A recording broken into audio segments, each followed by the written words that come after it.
ॐ सहना भवतु सहनौ भुनक्तु सह वीर्यं करवावहै तेजस्विनावधीतमस्तु मा विद्विषावहै। ॐ शान्ति शान्ति शान्ति। ॐ सदाशिवसमारम्भां शङ्कराचार्यमध्यमाम् अस्मदाचार्यपर्यन्तां वन्दे गुरुपरम्पराम्। ॐ नमस्ते अस्तु भगवन् विश्वेश्वराय महादेवाय त्र्यम्बकाय त्रिपुरान्तकाय त्रिकाग्निकालाय कालाग्निरुद्राय नीलकण्ठाय मृत्युञ्जयाय सर्वेश्वराय सदाशिवाय श्रीमन्महादेवाय नमः।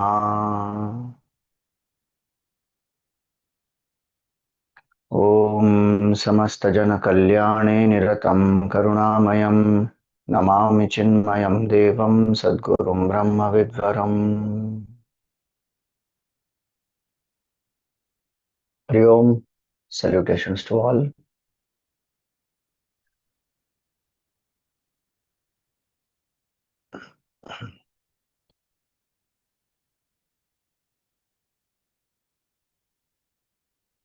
So we were doing the Ardhanarishwara Stotram.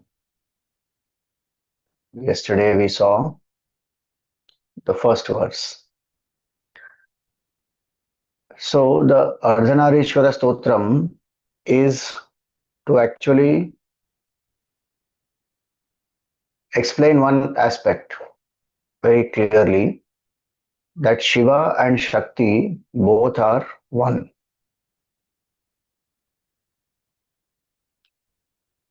The male gender, female gender, as well as the third gender is a part of Prakriti. Please remember that.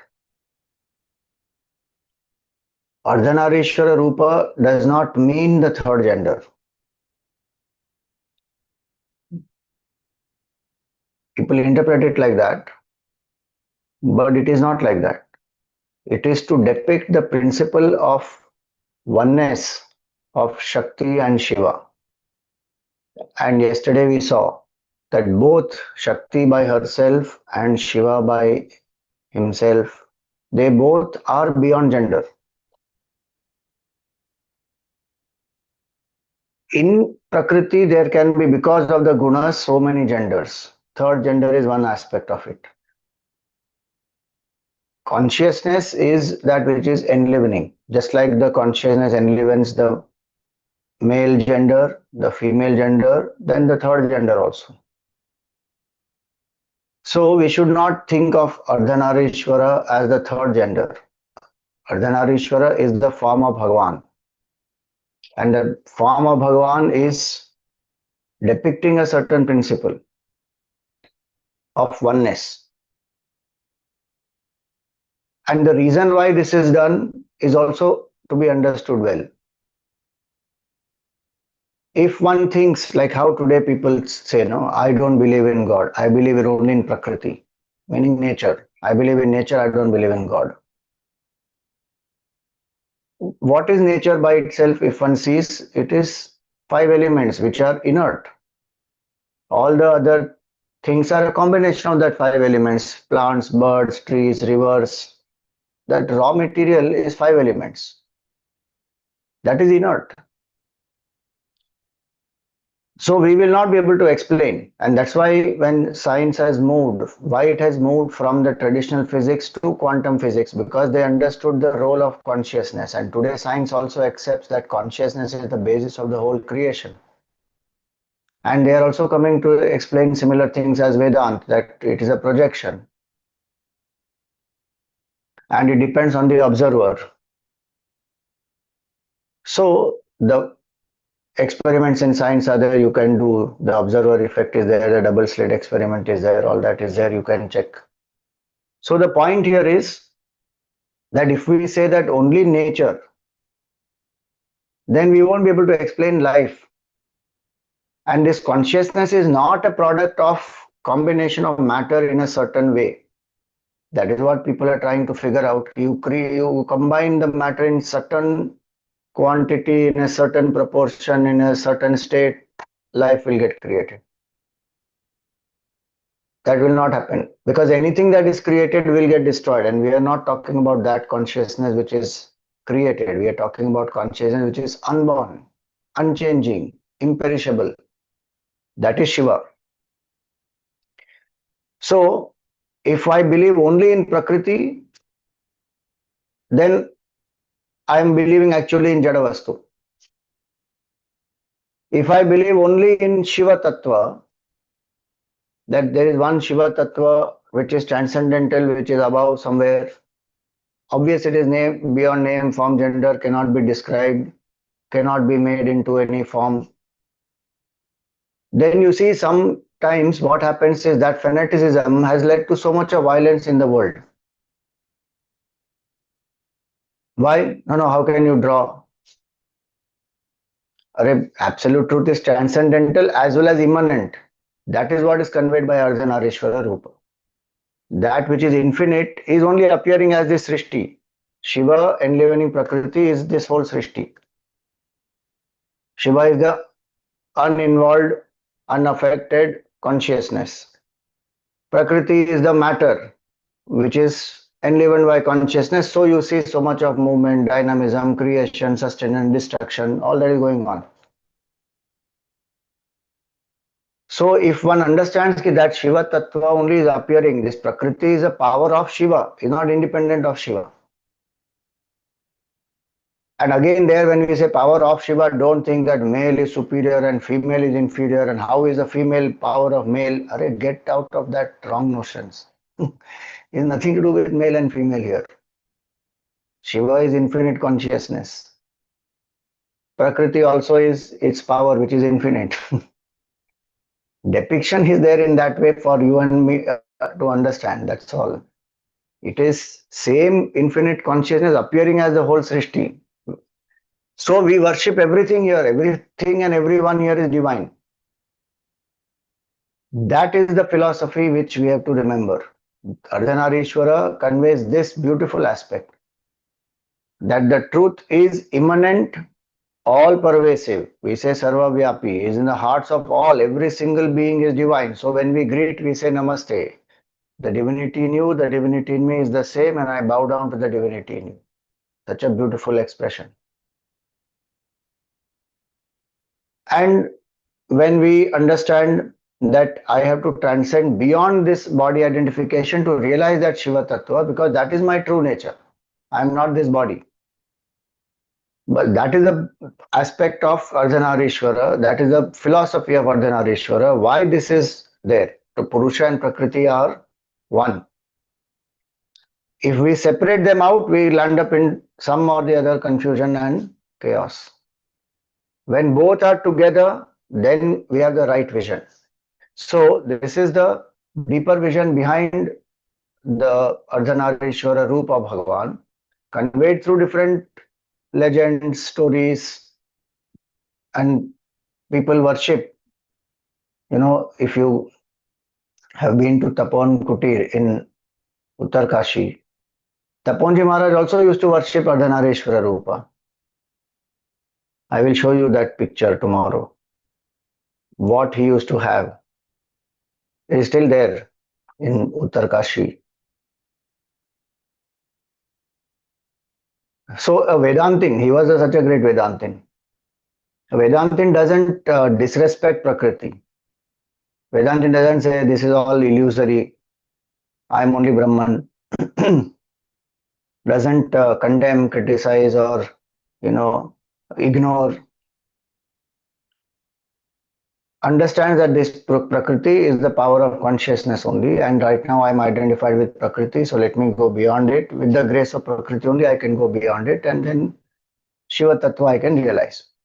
So this is a deeper vision of this beautiful composition. So yesterday we saw this Champeya Gaurardha Sharira Kayai. Now this has some very nice meanings also. One more beautiful meaning is Champa flower. So Champeya Gaurardha Sharira Kayai, meaning one whose body is like this, the color of the body is like the champa flower. It is bright. And so it is not only bright, it is fragrance like the champa flower. So this symbolizes Prakriti in its beauty. Prakriti is most beautiful, glorious, and there is so much of, if you see the colors in the nature, if you see the fragrance and so many things, all the five senses, they are so, they help us to experience the whole world. And the Srishti itself, if you see, it appears so beautiful because it has such variety. And so here it is said that this golden yellow hue, that is symbolic of the earthly beauty, the warmth, the glory and the grace of Shakti. And champa flower is used also for worshipping Bhagwan Shiva. One of the favorite flowers of Bhagwan Shiva is champa. So one offers champa to Bhagwan, also indicating his love for Mother Parvati, and he is pleased with this champa flower. So Champeya Gaurardha Sharirakayai. Gaura is also white. Yesterday we saw that, you know, Shivji told Mother Parvati in a, you know, zestful mood, in just some light fun that he was having, he called her Kali because she was dark in complexion. And then she went and did tapasya, and then Brahmaji blessed her with this golden complexion, and that is how she got the name Gauri. And then Bhagavan also is so fascinated, and then this Ardhanarishwara Rupa manifests. Now the symbolism of that is what? The Jiva is identified with matter. And identification with matter is darkness, which is why we say Asatoma Sadgamaya Tamasoma Jyotirgamaya Mrityorma Amritam Gamaya. From Asat to Sat, please lead us.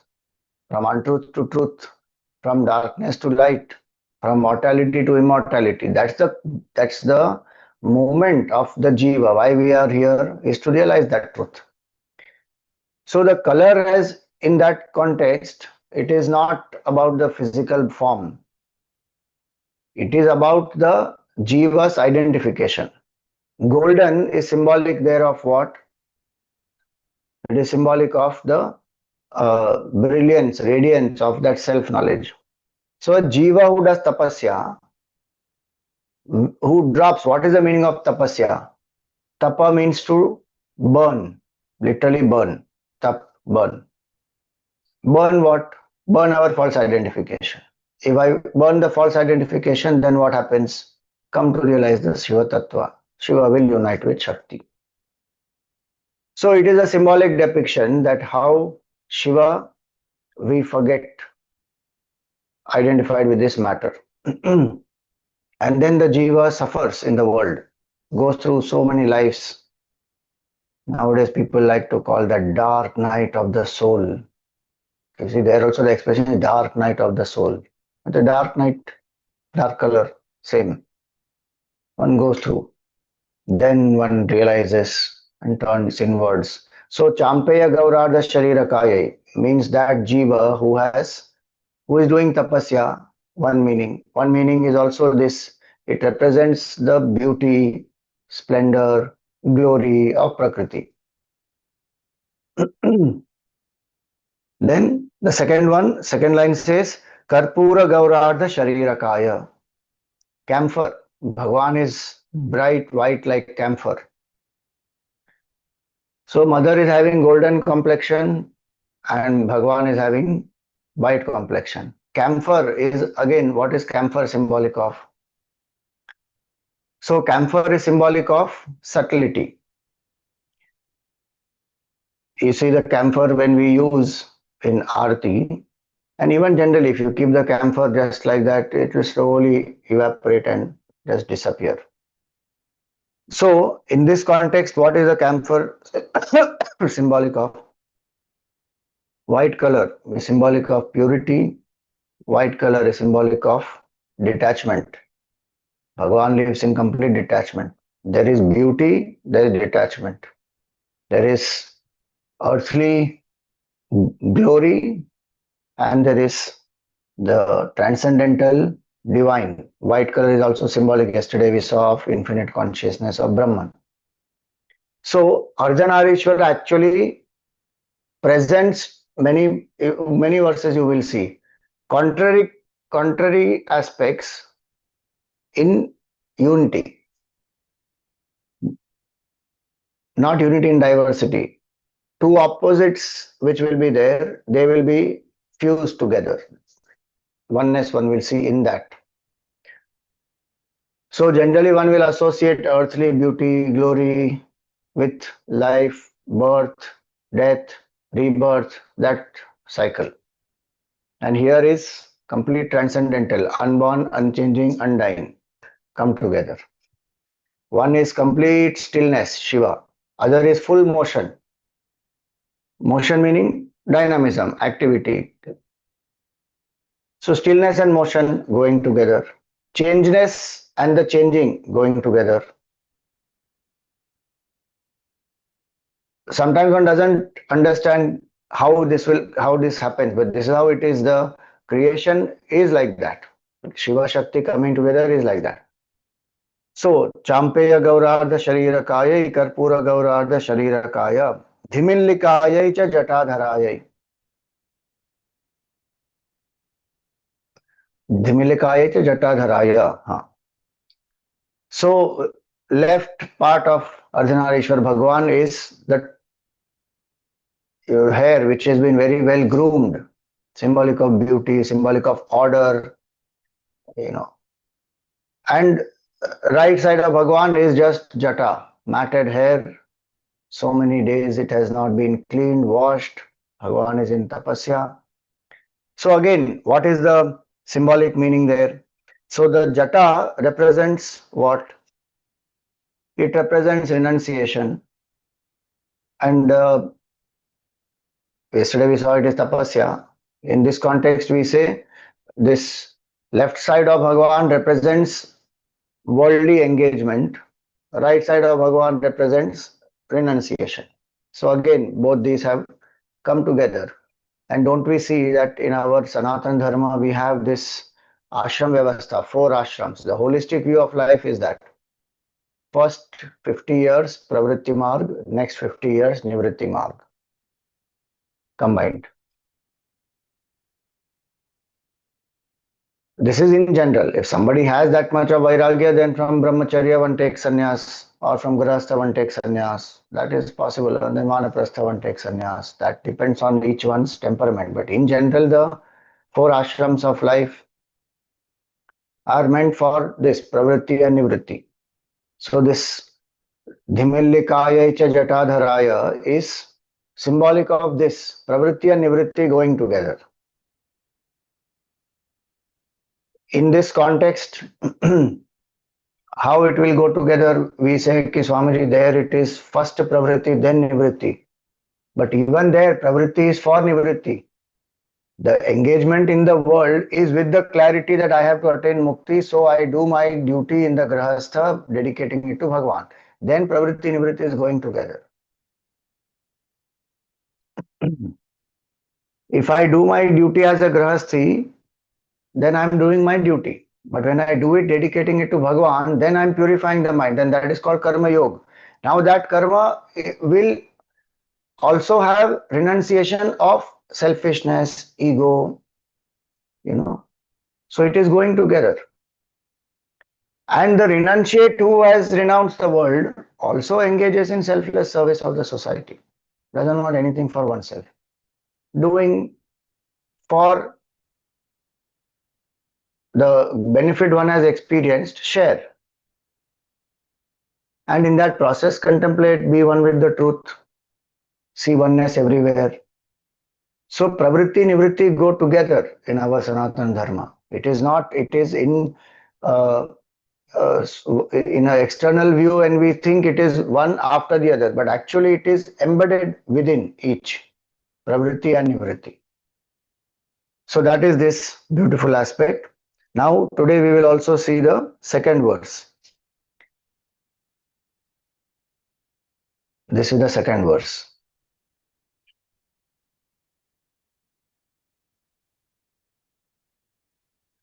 Kasturiका kumkuma charchitayai chitarajap punja vicharchitaya kritasmarayai vikritasmaraya namah shivayai cha namah shivaya. Kasturika, that is the musk, fragrance, and kumkuma is the kumkum that we apply. One who is adorned, whose body is smeared with this. Kasturika kumkuma charchitayai. Kumkuma is vermilion. Saffron is written there. Better translation is vermilion. So Kasturika kumkuma charchitayai. So Mother Parvati has fragrance, musk fragrance, and she has kumkum. We'll see the symbolism. That is the left side. Right side is exact opposite.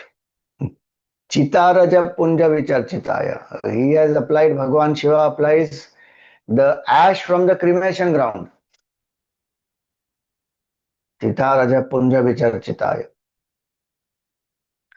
No fragrance in that.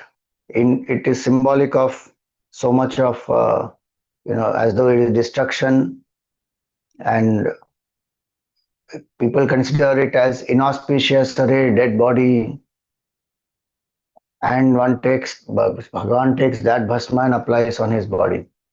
Chitaraja punja vicharchitaya. Kritasmarayai. So one who invokes desire in the minds of jivas, one who is symbolic of love,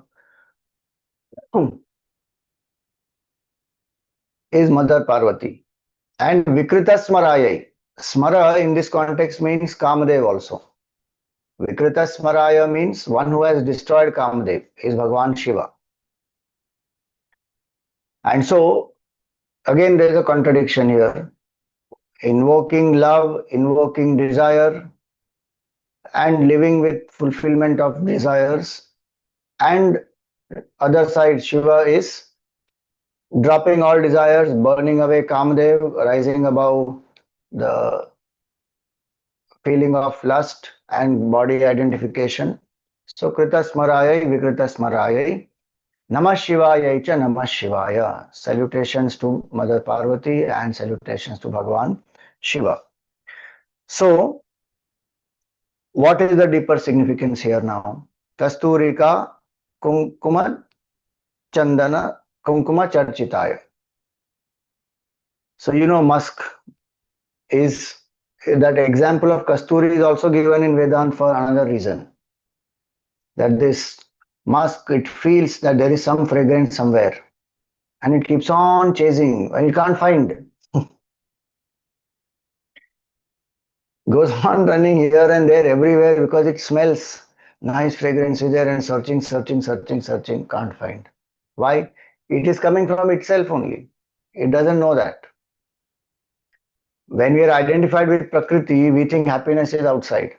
Then run behind. Then desire fulfillment. That is the way. That is the pravritti mark. Then one is thinking that I go there, I will be happy. I become this, I will be happy. Then I eat that, I will be happy. And fulfillment of desires is equal to happiness. Maximum desires fulfilled, maximum happiness. So Gurudev used to give us this equation. Happiness is equal to number of desires fulfilled by number of desires entertained. Brilliant equation. Full philosophy Gurudev simplified. If you think about it, BMI chart. What a genius to create a BMI chart. You don't have any background in Sanskrit, Vedanta, anything. Doesn't matter. You understand BMI chart, body, mind, intellect. That chart which is there, brilliant. One can understand Vedanta. Like that is equation. Happiness is equal to number of desires fulfilled by number of desires entertained. So, pravritti marg will be increase the numerator. Go on increasing, thinking that the more desires fulfilled, more happiness I will get. So, suppose our desires are 100. and 50 desires get fulfilled, then happiness quotient is 50%. 60 get fulfilled, happiness quotient is 60%. 80 get fulfilled, 80%. So the wrong notion we have is more desires fulfilled, more happiness. But we forget that when the desires are getting fulfilled in the numerator, denominator also is increasing. It is not remaining 100. So if 50 are fulfilled, the denominator is not 100. Denominator is already 150. If 60 are getting fulfilled, denominator may be more. It won't remain 100. It may be 150, 160, 120, 130, whatever it is. Then the Vedic masters, they said, no, this is not the way to realize permanent happiness. Any number of desires fulfilled can't lead to permanent happiness. Then what to do? Decrease the denominator. Keep reducing the desire, drop it. Lesser number of desires, more powerful the mind, more chances of the desires getting fulfilled. And as a person becomes desireless and turns the attention to the divine, denominator, if it becomes zero, happiness will become infinite. What is the Sthita Prajna Lakshana? When Bhagavan says, Vihaya Kaman Yas Sarvan Pumam Sharati Nispraha. All desires one has dropped and one walks desireless. That is the right side of Bhagavan. No desire. Kamdev burnt. So, same he says in the beginning of Sthita Prajna and the end of Sthita Prajna. Vihaya Kamanya Sarvan, end of Sthita Prajna. Prajahati Yada Kaman Sarvan Partha Manogatan. All desires born of the mind one has renounced. Then what happened? Atmanyev Atmana Tushta. Abide in the self. Remain there. You are that Brahman. That person is called Sthita Prajna. So if you actually see the Ardhanarishwara Stotram, when we reflect upon, in some ways it will depict a Jivan Mukta. Because Bhagavan and Jivan Mukta are one and the same in that sense of realization of absolute truth, that the consciousness is same in both of them, and Jivan Mukta has realized that oneness with the divine. So the Sayoha Vaitat Paramam Brahma Brahmaiva Bhavati. Sayo. One becomes Brahman. Who has realized Brahman becomes Brahman. So here is that depiction where one side is depicted with this aspect of Kasturi, and the other side is Chitar Raja. Kasturi is symbolic of this searching for happiness outside, and then Chitar Raja is symbolic of understanding that happiness is not out there. It is in detachment, and that's why Bhagavan says, Kasya Sukham na karoti viragaha. What happiness is not available to a person who lives in Vairagya?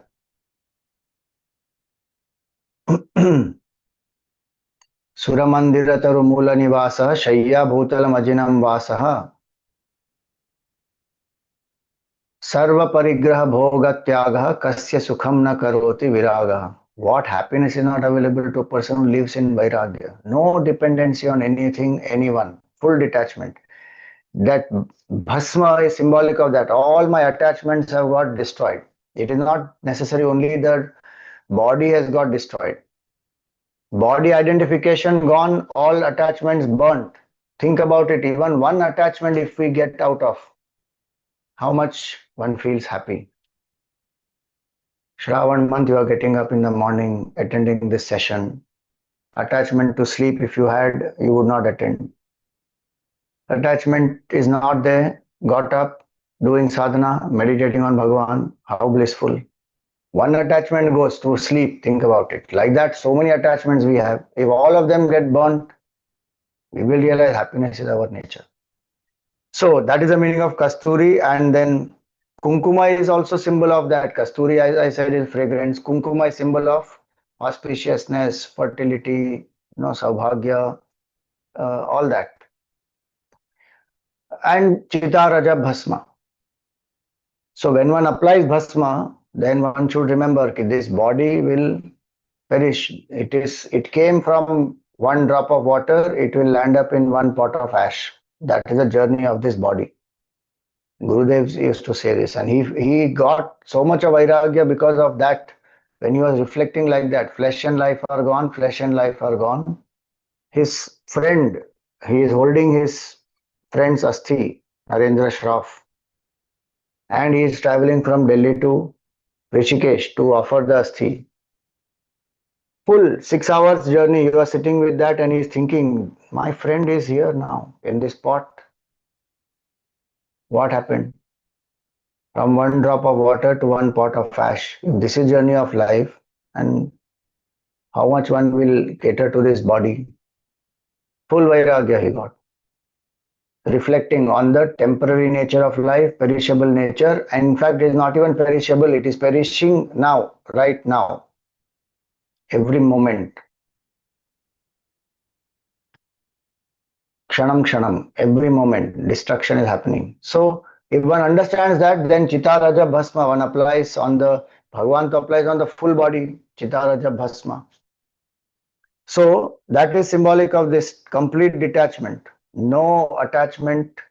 So, one side is feeding desire, other side is full dropping desire. One side is engaging in the world in the sense pleasures. This is complete renunciation of sense pleasure. And so that is a beautiful meaning here. Third line says, Kritasmarayai Vikritasmaraya. Kritasmarayai means Prakriti is that. In Prakriti, we have two types of Prakriti. Maya, we say, Vidya Maya, Avidya Maya. Avidya Maya will increase our desires, bind us more and more.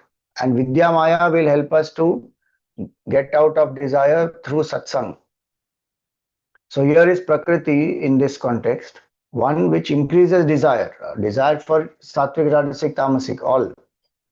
Sattva guna desire increases, then peace, quietude, contemplativeness, satsang, one will start liking all that. Rajoguna, then one wants activity, ambition, goals, achieve this, do that, create a name. Tamasic desire and sleep, lazy, lethargic. It will create desire, Prakriti. And this side, Kamadev is burnt. That famous story is there about how Tarakasura was troubling the Devatas and he got the boon that only the child of Shiva can kill him. And that time Sati had immolated herself and Shivji was in deep penance and Tarakasura knew that Shivji will not have, he will not marry anybody else. His love for Sati is so much, so he thought that he became immortal. Then the Devatas sent Kamadev and he sacrificed himself for Devatas. Because he knew that how can he defeat Shivji? But they said, please try, we have to do something and Sati has, Shivji's child has to be there, then only this Tarakasur will get killed. So he went and he tried to disturb Shivji's penance. And 5 arrows he shot. They are our 5 senses. So when a person is meditating, the senses will trouble. Desires will come from the memory, desires will come from the senses, so one gets troubled. But Shiva is yogi, great master. Nothing happened to him. And he just opened his third eye where Kamdev was, he got burnt. So that is Vikrita Smaraya. Third eye is the eye of intuition, beyond body identification. The combination of head and the logic and the feelings, intellect and the mind gives rise to heart. That is intuition. So with that intuitive knowledge that I am Brahman, he burnt Kamdev. Then Rati came and said he did not do anything wantedly. Please forgive him. Restore him, please. So Bhagavan said, I will restore him, but in subtle form.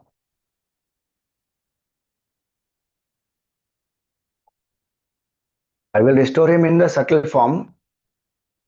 And that's why today one sees that desire is very, very subtle. Lust also comes in a very subtle way. And Bhagavan said, Kamdev, you will be in a subtle form And that's why Kamdev doesn't have a physical body. So he's called Ananga. No Anga he has. Physical body he doesn't have. But he is there through the Anga of everybody.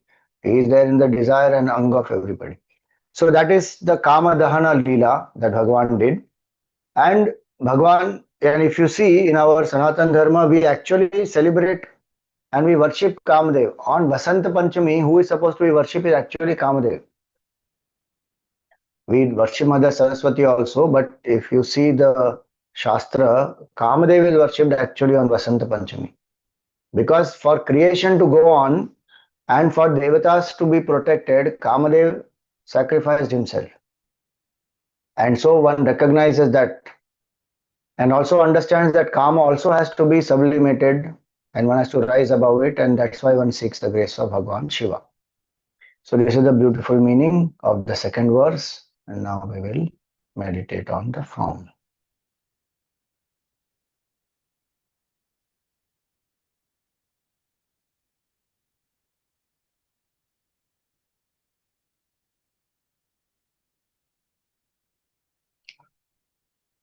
Sit erect, the head, the neck, and the spine in a straight line. Close your eyes gently. Relax the shoulders. Let your hands be in your lap, palms facing the sky.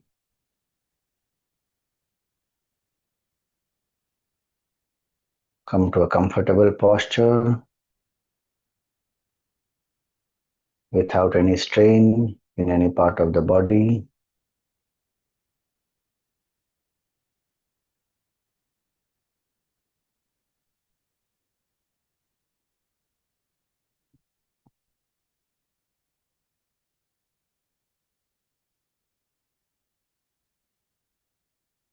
Invoke gratitude in your heart.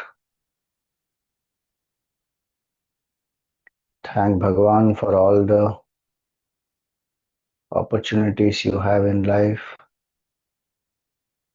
whatever you have achieved in life.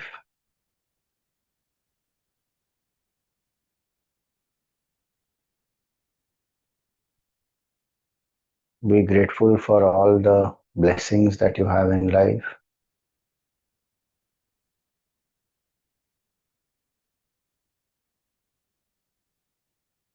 And also thank Bhagavan for all the moments where you have been able to rise above desire.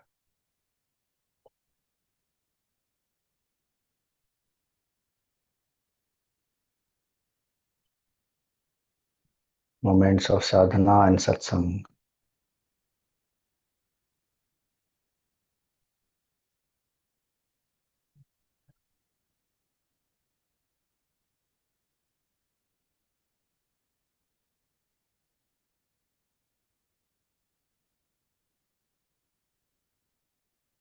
Let the mind be peaceful and calm with love and devotion for Bhagavan.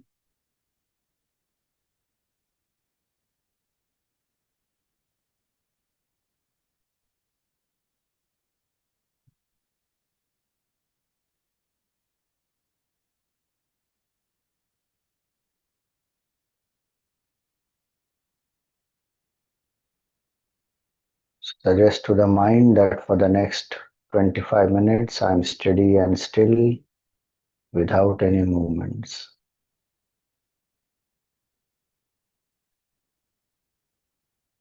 For the next 25 minutes I am steady and still without any movements.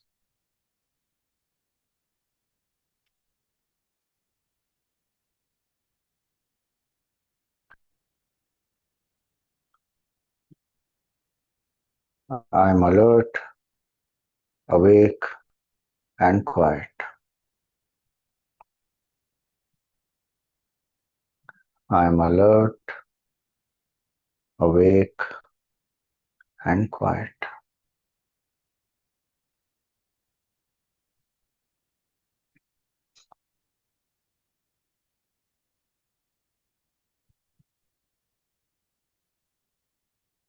I am only a devotee or a seeker, and my goal is self realization.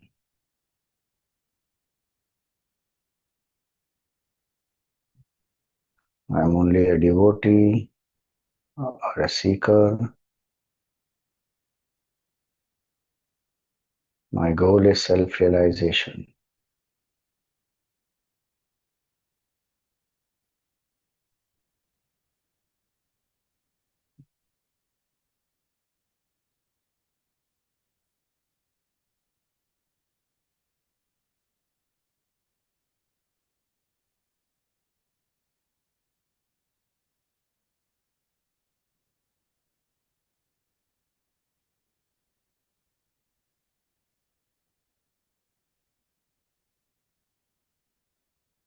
Relax the body and make the mind quiet with some deep breathing.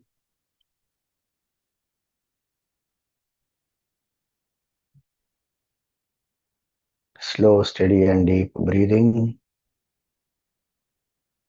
As we say She, take a deep breath and feel that your body is filled with light and energy.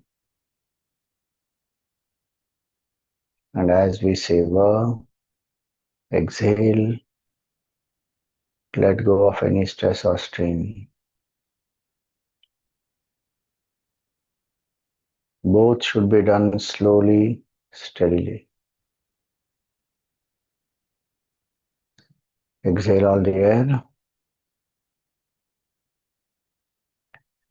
She.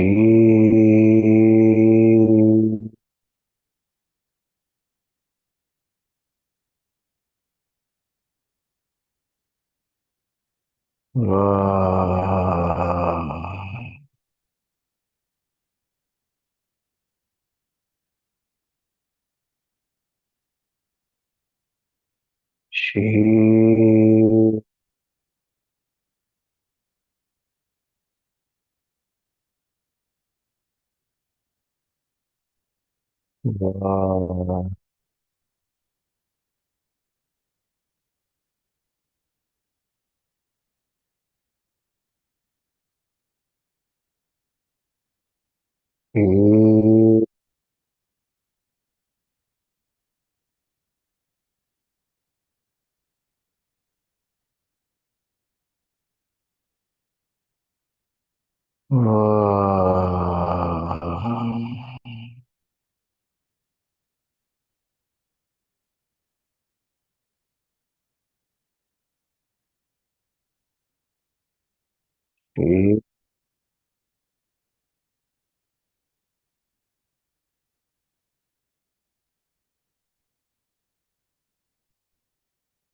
Continue to breathe at your own pace.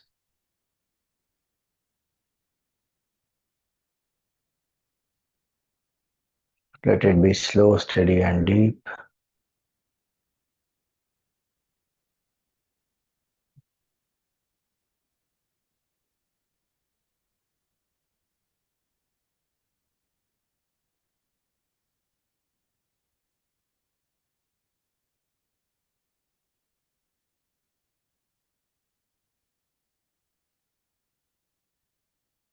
In the space between the two eyebrows or in your heart,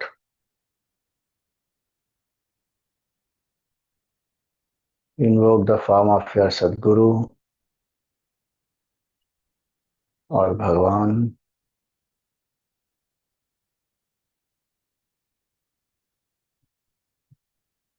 Feel that you are in front of them at their feet.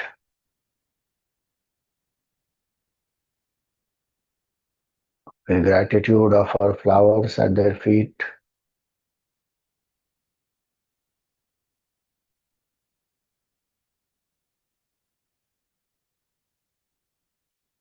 Bow down to their feet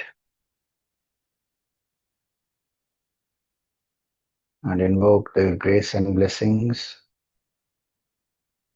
for steady contemplation.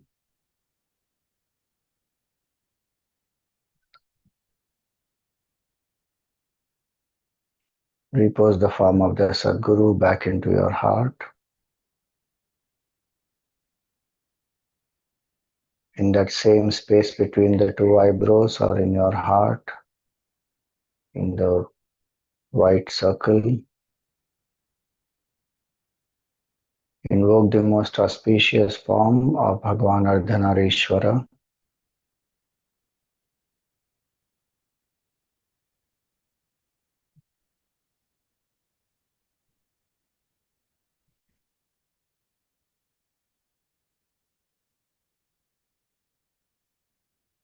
Left side of Bhagavan is the auspicious form of Mother Parvati with a golden crown studded with gems, red and green in color, with pearls which are white.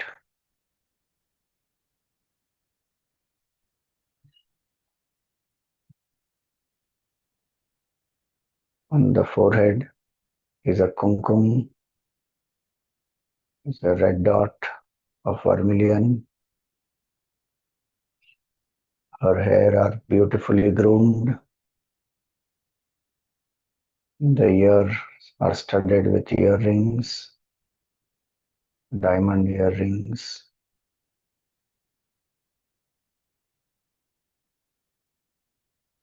There are precious ornaments, necklaces around her neck. The Divine Mother is wearing red and blue color clothes.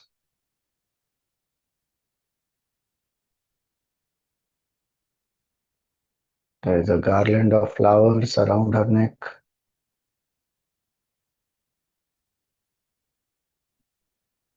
With both her hands, she is holding lotuses. There are golden bangles on her wrists. She sits in Padmasana.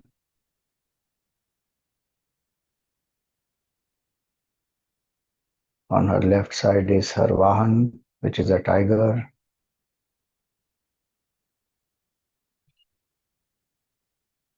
This is the auspicious form of the Divine Mother, Shakti. And on the right side is Shiva,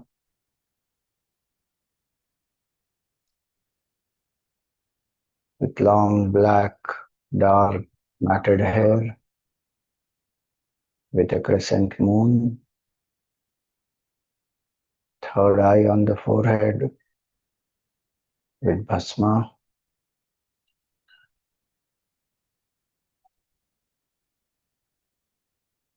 The face of Ardhanarishwara Bhagavan with Shiva and Mother Parvati is most auspicious, with lotus-like eyes, gentle smile.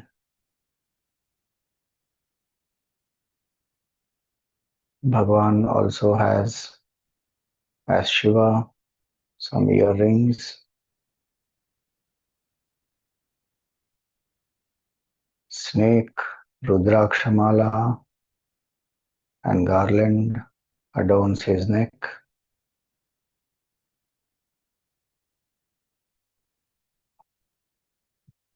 He wears a tiger skin, elephant skin.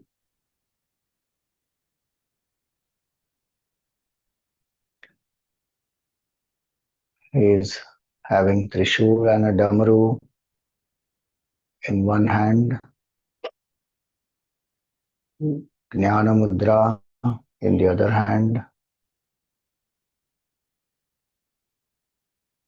Bhagavan is sitting in Padmasana.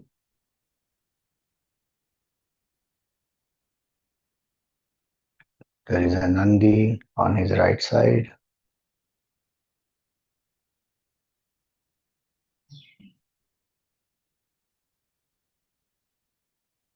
There is a Shivalinga in front of Ardhanarishwara Bhagavan with various puja items, fruits and flowers.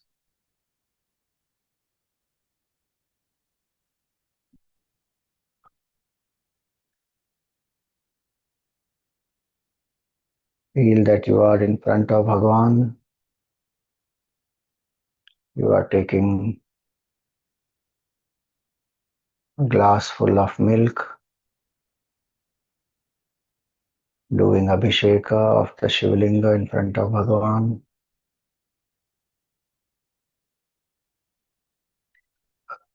Then you take a glass of water.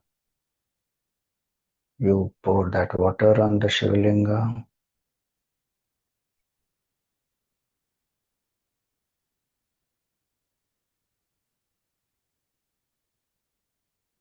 There is a plate where there is bhasma. With your index finger, middle finger and the ring finger, you take the bhasma and apply the Tripundra on the Shivalinga, 3 lines.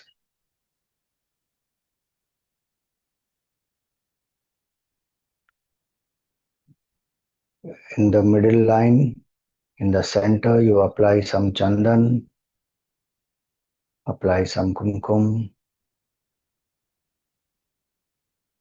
offer some rice, akshata,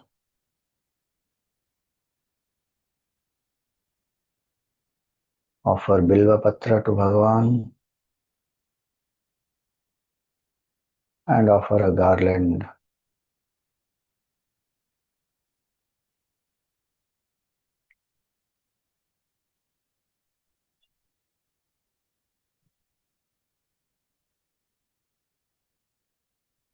Kasturica chandana charchitayai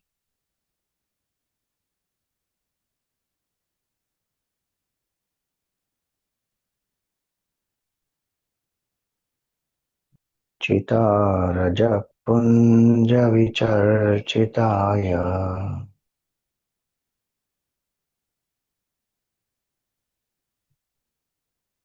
Kritasmarayai vikritasmaraya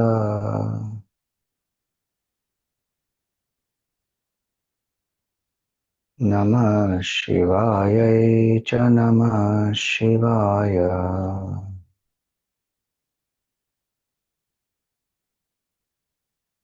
Namah Shivayai cha Namah Shivaya.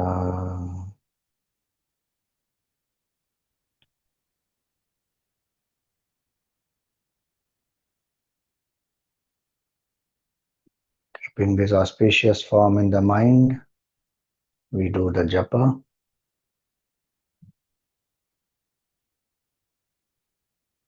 The mantra Om Ardhanarishwaraya Namaha 27 times. Om Ardhanarishwaraya Namaha. Om Ardhanarishwaraya Namaha. Om Ardhanarishwaraya Namaha. Om Ardhanarishwaraya Namaha. Om Ardhanarishwaraya Namaha. Om Ardhanarishwaraya Namaha. Om Ardhanarishwaraya Namaha. Om Ardhanarishwaraya Namaha. Om Ardhanarishwaraya Namaha. Om Ardhanarishwaraya Namaha.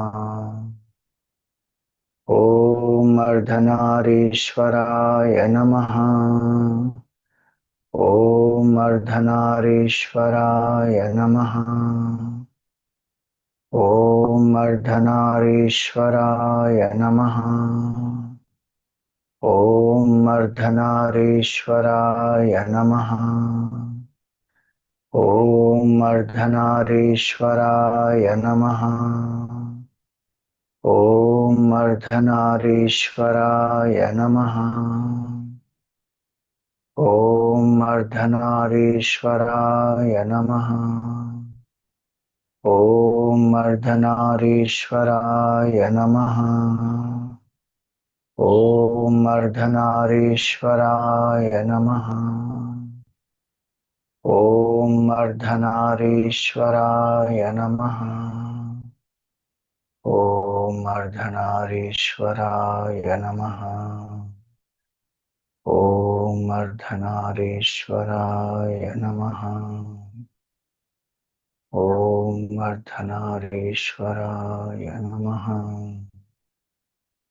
ॐ अर्धनारीश्वराय नमः। ॐ अर्धनारीश्वराय नमः। ॐ अर्धनारीश्वराय नमः। ॐ अर्धनारीश्वराय नमः. Continue mentally.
We contemplate on Bhagavan Ardhanarishwara.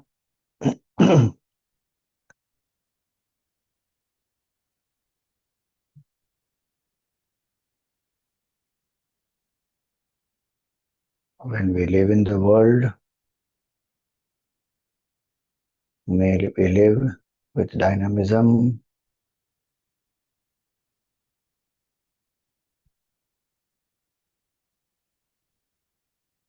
may there be success, achievements,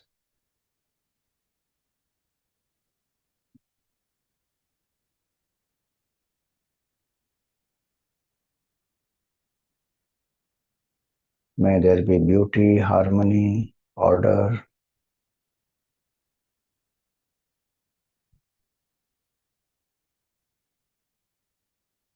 At the same time, may we dedicate all these to Bhagavan and do it with a spirit of Karma Yoga anchored in dharmic values.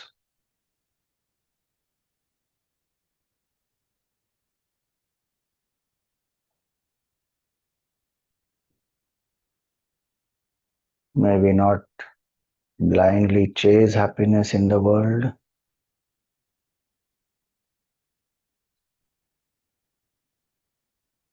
May we know that it is our true nature.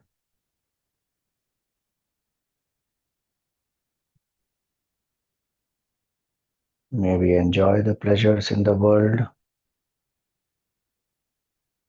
but be anchored in detachment.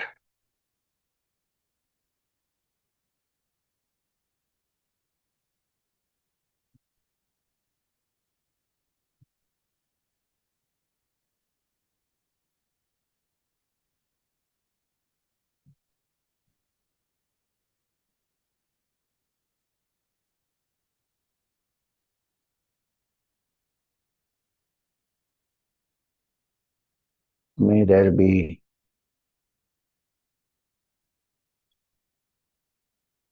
fulfillment of desires with the sole objective of freedom from desires.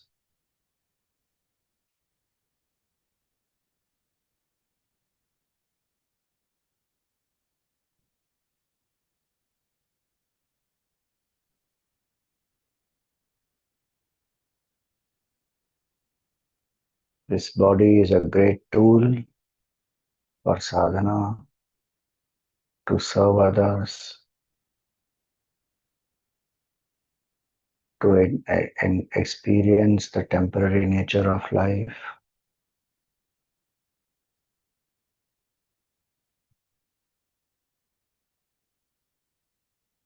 At the same time, we should know it will become ashes.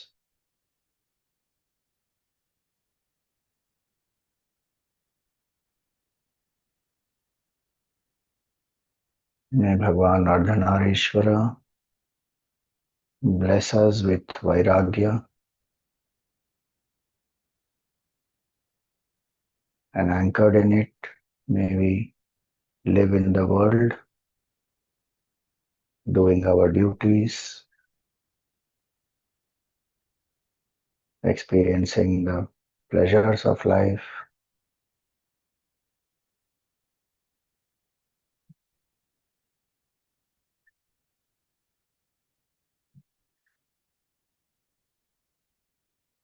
May there be love in our life, and may lust be completely burnt away.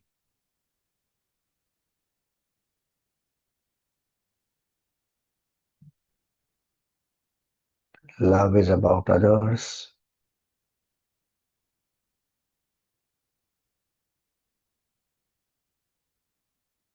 It is about giving, and it is a fulfillment unto itself.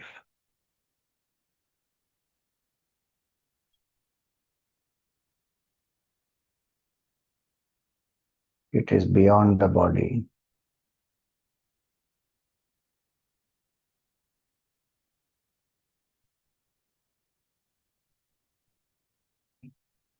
Lust is exactly opposite.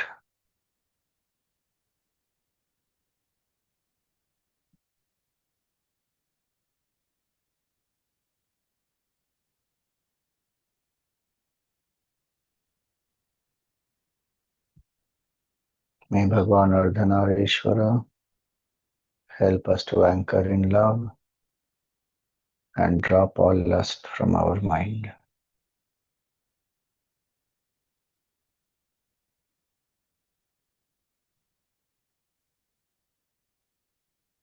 Offer some flowers to Bhagwan Ardhanarishwara.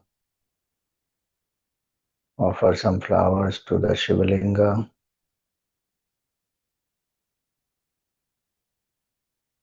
Perform a pradakshina of Bhagwan.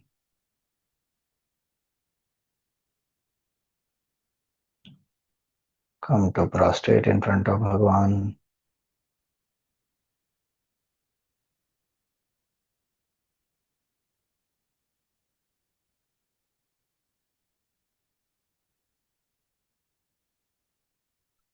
Feel that the right hand of Bhagwan Shiva, left hand of Mother Parvati are on your head,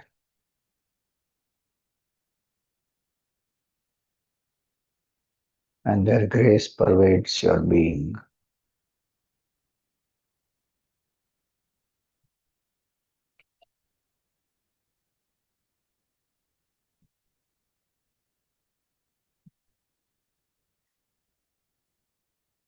Repose the form back into your heart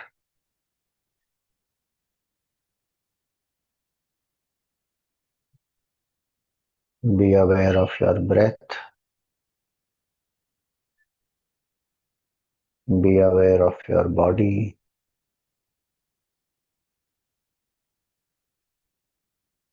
Be aware of the happenings around you.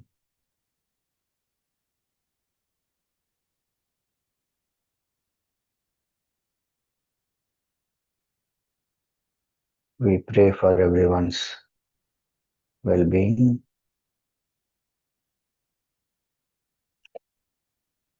Om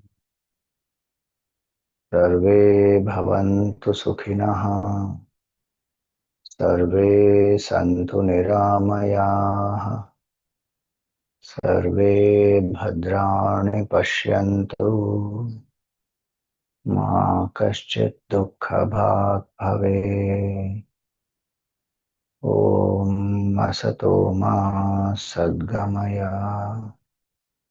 तमसो मा ज्योतिर्गमय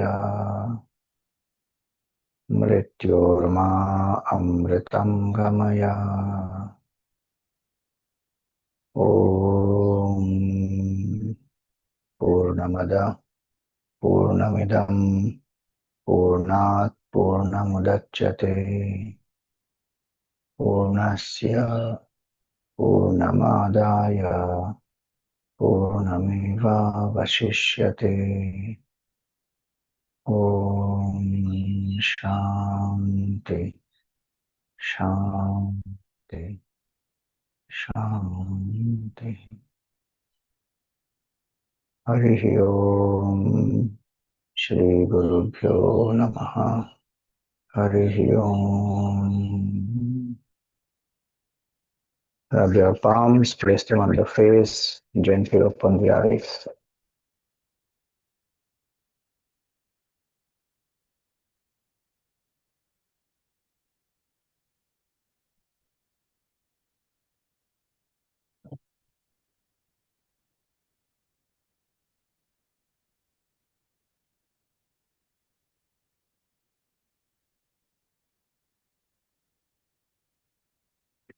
Yes, any questions?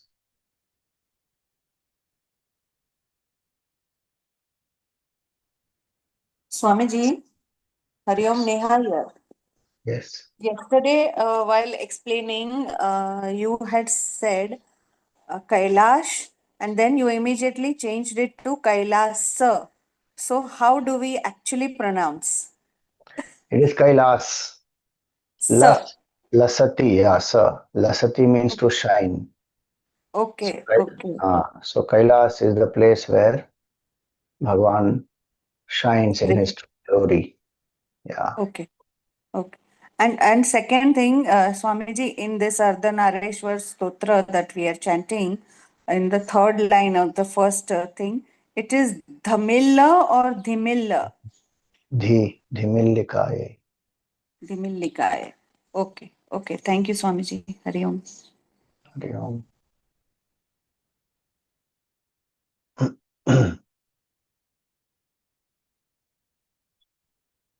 1 minute.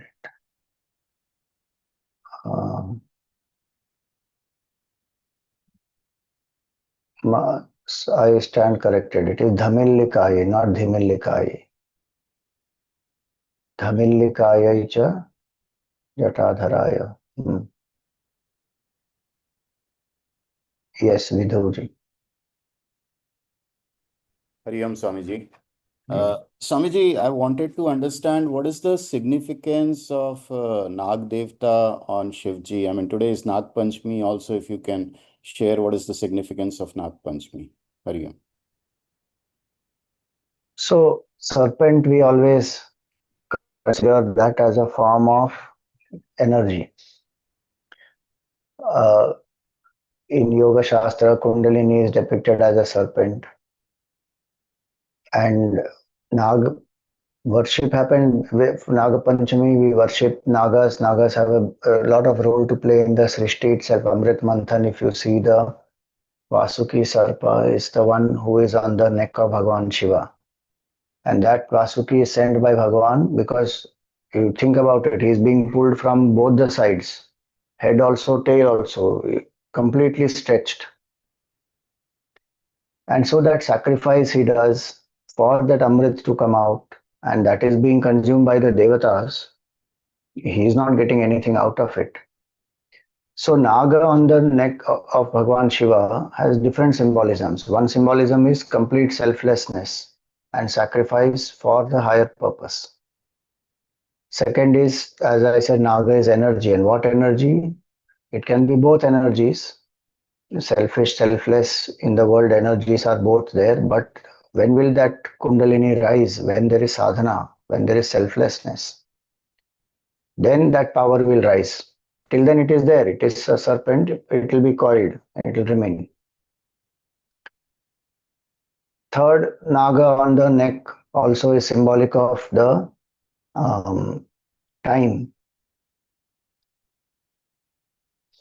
Gurudev used to give this analogy, this explanation that this Naga, who is the time, it will bite and people die, meaning time destroys everything. But on the neck of Bhagwan Shiva, Shiva Bhagwan is eternal, timeless. And he is the Lord of time also, both. So that is the third symbolism. And last one is that Naga is symbol of the mind also. So that mind, which is controlled, Bhagwan Shiva has controlled the mind. Otherwise, the mind often what it throws out poison. So when Vasuki throws out that poison, Bhagwan Shiva consumes and saves the world. So a seeker's mind will throw out poison in when the manthan happens, when the reflection happens, when sadhana we are doing, then the impurities will come out and Bhagwan Shiva consumes that, and then that Naga becomes a decoration. So that mind which has thrown away the poison is that mind which will adorn as though Bhagwan Shiva, it will experience divinity. And that is an ornament then. That same mind which otherwise was pulling one down is a ornament for a person. Beautifies, glorifies the person. So that's why that's the symbolism of Naga. Naga Panchami we celebrate also because we recognize the contribution of Nagas. Ours is also an agricultural country, and so many of these rats, rodents, all of them, they go and finish off the crops, destroy them. Nagas have a role to play even in that, apart from whatever spiritual explanations we spoke about. And another thing also is that Nagas, when the homes are built, some places we dig the earth, we destroy many sarpas, Nagas, they all get killed. And so you must have seen that, the astrologers and all, they will say Naga dosha is there, Sarpa dosha is there. So you do the certain puja and all that for it. And the ancestors, they would have built something sometimes. Some Nagas would have got destroyed. They would not have done a certain puja for it, there's certain offering. So Naga Panchami is the day where we worship the Nagas and Nagas doesn't mean only snake. So when we are worshipping the Devatas. How we have Indra, Varuna, Vayu, etc. Devatas. Like that, there are presiding deities for the Nagas. So then one worships the Nagas, and that's why you will see in many places the murtis are created. We should not go and offer milk in the snake pit. That will suffocate the snake completely. It will die. Unnecessary, we create trouble for it in the name of prayer. In the many temples, there will be forms of Naga which will be there. Offer that there. Just like we offer to any other form of Bhagavan, you go and offer milk on that form. And remember the Nagas, thank them for their contribution in nature, for our survival, for our food and everything. And also pray that may we rise from selfishness to selflessness. So that is for Naga Panchami. I will find out if there are some more significances and then maybe share it on the WhatsApp group. Puja. Hari Om, Swamiji. Thank you so Yeah. much. So, Swamiji, I have two questions. One is that you just said something so beautiful that, when the seeker's mind throws out poison. And interestingly enough, I've been losing my temper so much in the last 2 days that I'm just wondering, could it be because, suddenly this 1 hour and this deep meditation, could that be the poison being thrown out? I'm just curious. Possible. See, whenever we pay attention to the mind, what is there inside will come out. But we have to offer it to Bhagavan. Whatever comes out is offered to Bhagavan. And we don't judge ourselves. At the same time, we take care to make the necessary changes in our daily life, figure out why, if there's any particular reason for that anger, is some memory, is there some attachment is there, and then take the corrective action. But yes, when attention is paid to the mind in whatever way, we don't escape and we start focusing on the mind, whether it is through breathing, through chanting, whatever we are doing, it can come out. Whatever is there will come out. Any suppressed feelings, everything will manifest out. So yeah, that could be one reason. I'm not saying that is the only reason. There could be other reasons also. But this does happen in sadhana when we start doing. Thank you, Swamiji. My next question is, again, like I've been on this path now for a few years and doing it seriously. And sometimes in my meditation, I get inspirational ideas. Now, the main goal is maybe to help society. But sometimes when we're on that path, we get caught up in the ambition, in the success, in chasing the worldly things. So, how can we avoid getting caught up in the worldly when we're doing something for the higher? If you can give us some tips, some physical things that we can do to keep us wedded to the higher goal. Thank you. See, the inspirational ideas, if they come, the mind which is becoming sattvic will have inspiration. That is the nature of sattva guna. That mind also has viveka shakti, discriminative capability to choose which one to follow, which one not to follow. However sattvic it may be, however nice it may be, if it is something that, as you said, if it is going to be engaging more in the world and if that is what you don't want to do, then withdraw from that through discrimination. One has to let go. Physically, there is nothing else that can be done. As if you are doing puja, if you are doing sadhana to connect to the divine, you have, whatever physical representation of your goal that you want to really achieve, whether in life or goal of life, and keep remembering this is my goal, and is what desire coming in my mind, inspiration coming in my mind, leading to that or leading away, and how much I want to engage or not engage. So that is more at a discriminatory level in the Vivek Shakti, in the intellect. Externally, what can be done, as I said, remain connected to the divine, is to the sadhana, connect to Bhagwan regularly with bhavana, not mechanically. Invoke bhav and then do. Second, people also suggest write your goal statement, make it a smart goal statement, and read every day so that you know, okay, this is what I want to achieve, whatever that goal may be, higher goal may be, and then the mind remains focused on that. And lastly, it is also the auto suggestions, which you tell yourself. They follow that method, that 369 method. Sometimes that is hyped up a bit. So you write 3 auto suggestions, tell 6 times a day, continuously for 9 days with feeling. So then the mind becomes focused. Okay, this is what I am, this is what I want to inculcate, this is what I want to be. So then one has to write those very clearly. Okay, this is my goal and this is what I want to focus on and read Mhm. and train the mind in that attitude. Then that will be happening. Got it. Thank you so much, Swamiji. Hari Om. Om Shanti Shanti Shanti Hari Om Shri Guru Pyo Namaha Hari Om. Thank you everyone.